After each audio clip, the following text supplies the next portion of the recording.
Okay, so that will kick us off in just a moment. All right, so now it's time to both welcome and thank our wonderful presenters who very graciously gave up some of their time today to spend an hour or so with us talking about this important topic.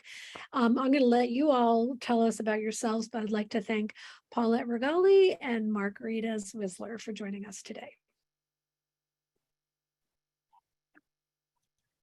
Hello, my name is Paulette Rigali. I'm a school psychologist with Arlington, and I mostly work at Abingdon Elementary School. And Margarita? Hi there, I'm Margarita Zwisler. I'm a school social worker here with APS, and I am also at Abingdon Elementary School. Thank you, Kathleen and Emma at the Parent Resource Center for inviting us and having us to talk about this important topic. And thank you to all the folks who are joining us today. We're really going to focus on what parents and guardians and caregivers really need to know about suicide prevention and awareness. We'll talk about lots of different things and add some resources in at the end as well. All right, can we go to the next slide? We acknowledge that conversations about suicide can be extremely difficult and may bring up some feelings. 988 is the Suicide Crisis and Crisis Lifeline. It's a hotline for free and confidential support for anyone experiencing emotional distress or supporting someone who is experiencing emotional distress or suicidal ideation. So we wanted to put this up and acknowledge that this conversation is hard, this topic is hard, and as Kathleen said, it needs to be talked about. So we're going to go through this conversation, but if you need to step away, know that this 988 number is a resource for you throughout the presentation. So we're going to start out with some national statistics. These are from the CDC and are mostly focused on youth and adolescents. So our first one here is youth and young adults ages 10 to 24 account for 14% of all suicides. For youth ages 10 to 14, suicide is the second leading cause of death. And in 2019, about 9% of high school students reported attempting suicide during the previous 12 months. So some really hard statistics, they can be a little scary, but as we see, this is a really important topic. So it's essential as school staff, as parents, caregivers, that we are aware of the warning signs and ways to support our youth who are contemplating suicide. We can head to the next slide, please. Kind of setting a mindset for the rest of the presentation. Often you may have heard, or I've heard, committed suicide as the language that we use. And we want to reframe that to death by suicide. Depression, anxiety, substance abuse struggles, and other illnesses increase the likelihood of suicide. And suicide is the result of illness and other struggles. So reframing committed suicide from an action that an individual was choosing to death by suicide, a collection of the symptoms that led to that. So here's a little overview of what we'll be talking about today. First, we'll start off with some risk factors. So some characteristics that increase the chance that a person may take their life. We'll talk about some warning signs, some things to look out for when concerned about a person, if they may be suicidal. Protective factors. So those are some characteristics that help protect individuals from suicide, from taking their lives. And lastly, we'll follow up with some ways to support, ways to help individuals who may be suicidal. So risk factors refer to characteristics that are associated with an increased risk for suicide. So things to pay attention to and be aware of. We highlight 4 on the next slide, including mental illness, which we just referenced, depression, conduct disorders, substance abuse, family stress or dysfunction, chaos in the home, environmental risks such as access to lethal means is considered a risk factor, and situational crisis a traumatic death of a loved one, physical or sexual abuse, family violence, something that occurs and may make that individual or an individual more vulnerable to feelings of stress. So some warning signs to look out for. These are observable behaviors that signal suicidal thinking. The majority of people who die by suicide often display one or more of these warning signs, again, through observable behaviors. So that may be something that they say or something or what they do. So it's essential to know what to look out for and take all these signs seriously. So some of these warning signs are listed here. The first, suicidal threats. Those could be direct or indirect statements. Direct statements talking about killing themselves. I want to kill myself. Some indirect statements you may be hearing, feelings of hopelessness, feeling as if they are a burden, having no reason to live. There may also be some suicidal notes or plans.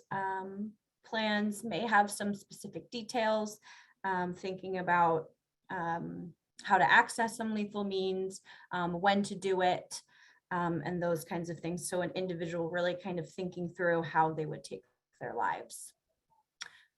Sudden changes in behavior, appearance, or mood. That could look like irritability, anger, depression, anxiety, some of the things we talked about earlier, loss of interest. We'll talk a little bit more about changes in behavior on the next slide. Prior suicidal behavior, previous suicide attempts, or even self-harm. Making final arrangements, that could look like an individual giving away possessions that are important to them, or calling friends or family or visiting them to say goodbye, and a preoccupation with death. So here are some more signs to look out for. Withdrawing from activities, isolating from others, sleeping too much or too little, increased use of alcohol and drugs. Those are those changes in behaviors, very observable things. And last up here, there's sudden improvement or relief. This one's can be a little difficult to think about. Sometimes when an individual has made the decision to take their own life, they do have a sense of relief as they know their suffering will end. So there's often an uptick in their mood. So something else to look out for. It should be noted that it is common for adolescents and teenagers to maybe not want to talk kind of right after school, or may need some time to be by themselves. But what is not common is for them not to bounce back. So as parents and caregivers, you know your kiddos best. Trust your gut. If something feels off and you're noticing these warning signs, there are ways to get support and to get help. All right, protective factors. These are the opposite of risk factors. So factors that lessen the risk for suicidal ideations or suicidal behaviors. If we're noticing, or if you know an individual has some risk factors present or is coping with those, we should also work to build up these protective factors. One really important one is feeling connected to family and friends. And we know that throughout the pandemic, many people were feeling isolated. It's important, it's a human need to feel connected. And our brain reacts differently to in-person connections than virtual connections. So making sure that we have that opportunity to connect with others. Having coping skills, the ability to feel the feeling and appropriately react to it and keep yourself safe. In elementary school, we often talk about deep breathing with kids and give different types of breath, and then those breaths continue into middle and high school without the funny names, but the same practice of really slowing down, thinking about what you enjoy, engaging with that, doing something to make yourself feel better.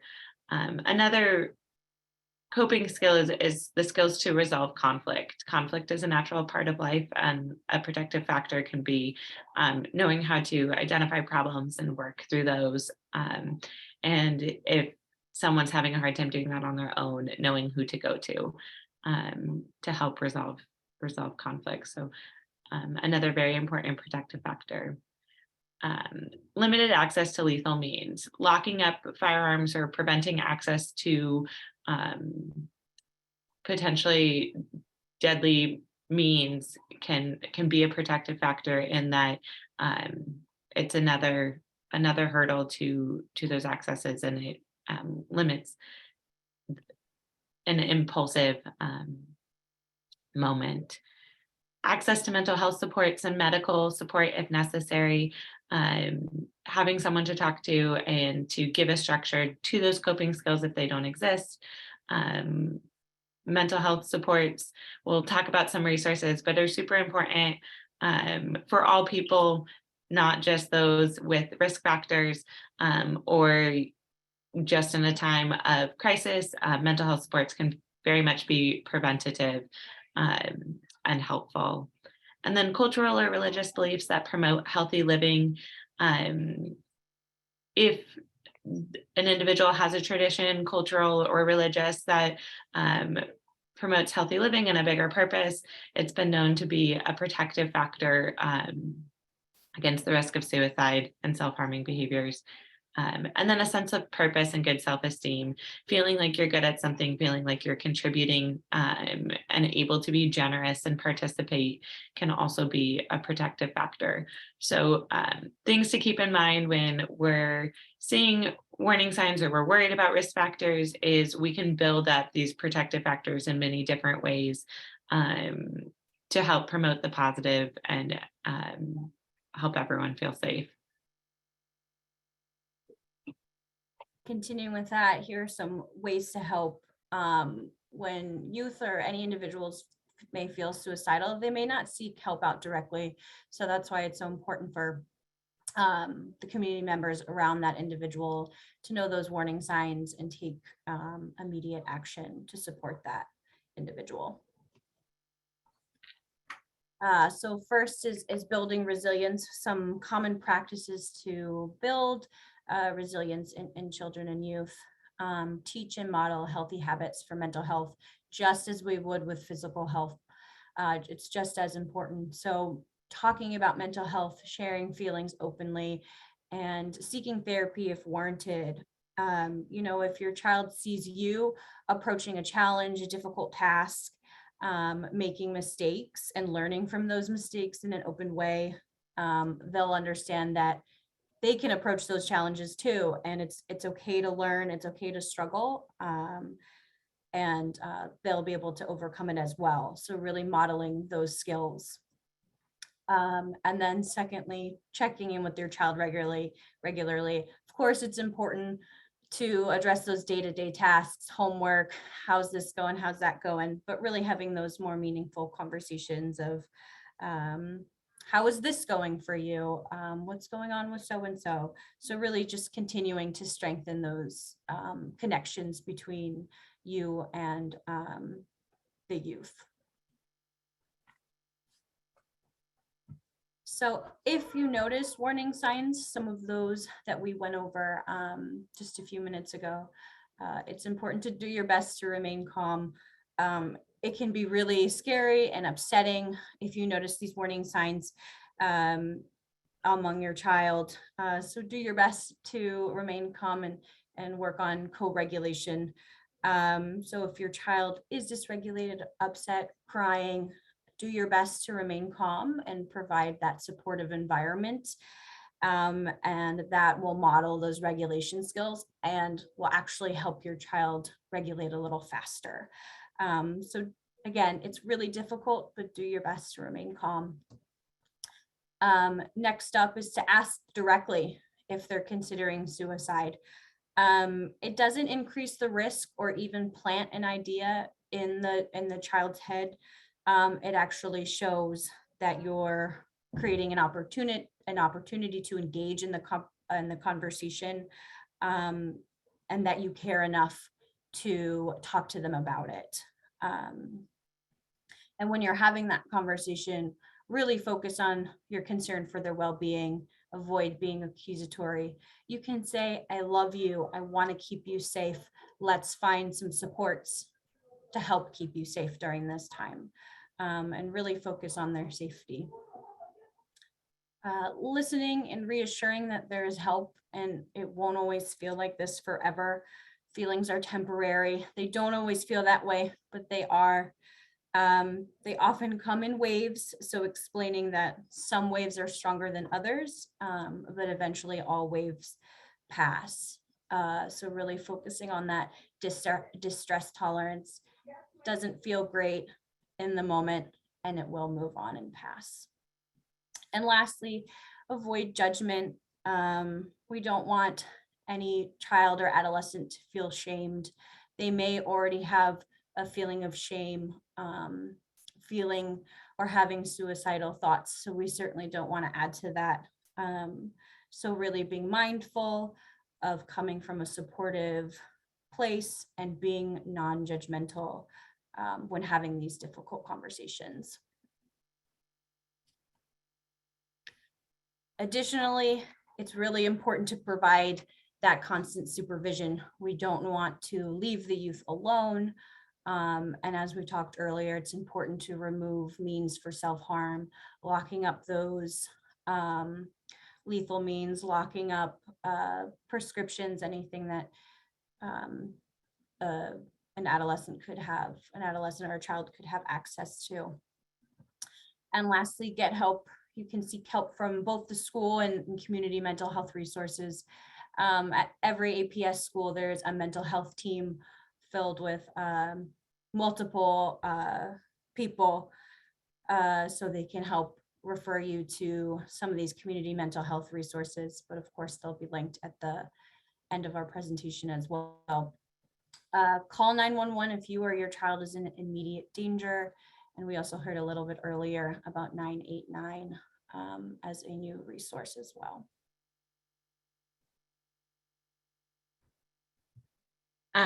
So school and community support. Some school and community supports available are mental health professionals, as Margarita said, in every APS school. And mental health professionals include the school counselors, the school social workers, school psychologists, interlude therapists, substance abuse counselors, and we're trained in assessing the risk of suicide. And if a suicide risk assessment is done at school, because warning signs were noticed by a teacher or shared by a friend or shared by a student, parents and guardians are made aware, or as we tell the students, we have to tell other people to help keep you safe, and a plan is in place. And if the student is determined to be at imminent risk, or we are concerned about the risk of suicide significantly in the moment, we'll refer directly to the community resources available in both Arlington County and surrounding counties. On the next slide, we list some local resources for support. Emergency mental health is Arlington specific. So Arlington County Emergency Mental Health. This is the phone number to call, 703-228-5160. You do not need a school referral to call that number, although we will often support in the call if your student, if the warning signs are exhibited at school or reported to the school, and can help families walk through that process to do an intake there and receive some more support. Arlington's Children Behavioral Health is another great resource for individuals struggling behaviorally, again, through Arlington County. And then a similar resource for adults, some of our older high school students and other members of our community, different N number, but same Arlington trunk line. And then CR2 stands for Crisis Regional Children's, I'm messing up those acronyms, but it is a CRCR, and it has something to do with children and crisis and response and the region, some order of those. But they can come in the moment to de-escalate a crisis situation and help us stabilize along with crisis stabilization services. Again, the school mental health team can help you navigate those resources if you're concerned about your youth, or if the school is concerned about your student. And then Arlington's Partnership for Children, Youth, and Families. This is a searchable database, and we can share out that link. So just other treatment options, preventative and intervention options to support, as well as some national resources, including the 988 number. The 988 number is the National Suicide Prevention Lifeline. It used to be longer. It was recently shortened to 988 to mimic the 911 and to be easier to remember. Again, we started the presentation with this, but I think it's super important to note 988 can, the professionals responding to those calls can help those witnessing or supporting emotional distress. So if you're not sure what to do, or a student's not sure what to do, they can call that number if they're feeling unsure about going maybe to someone in their life that they know and they want a little bit more anonymity about it. 988 is a good resource, as well as the Crisis Link Regional Hotline, National Hope Hotline. The Trevor Project focuses on crisis intervention and suicide prevention for LGBTQ youth. And then the Teen Line focuses specifically on that age group. Okay. That was a lot of information and an overview. Are there any questions? I will check the chat.